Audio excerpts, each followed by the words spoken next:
జేల రామస్వామి ప్రధాన కార్యదర్శి.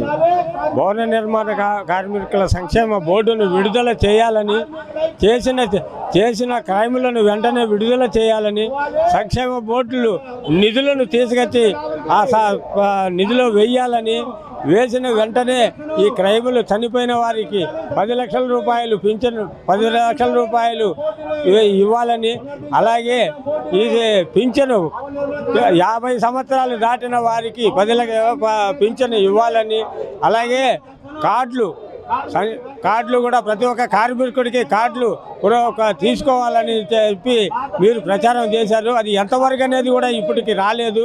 అది చెయ్యాలని చెప్పేసి కొనసాగించాలని చెప్పి కోరుతున్నాము.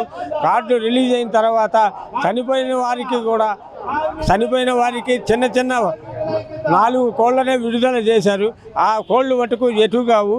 ఇప్పుడు చనిపోయిన దానికి కంపల్సరీగా 10 లక్షల రూపాయలు చేయాలని డిమాండ్ చేస్తున్నాం. ఈ డిమాండ్కి మీరు అంగీకరించి చేసేదే పర్వాలేదు, లేదనేటటువంటి పెద్ద ఎత్తున కార్యక్రమాలు నిర్వహిస్తామని కూడా మేము హెచ్చరిస్తున్నాము. చంద్రబాబు నాయుడు గారు కూటమిలోకి వచ్చిన తర్వాత ఇవన్నీ చేశాడు, ఇప్పుడు దాకా కొనసాగిస్తున్నాడు.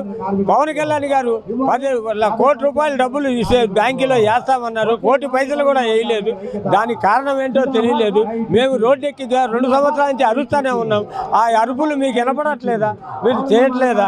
మీరు కూడా చేయాలని చెప్పేసి ఆశిస్తున్నాను. ఇంతవరకు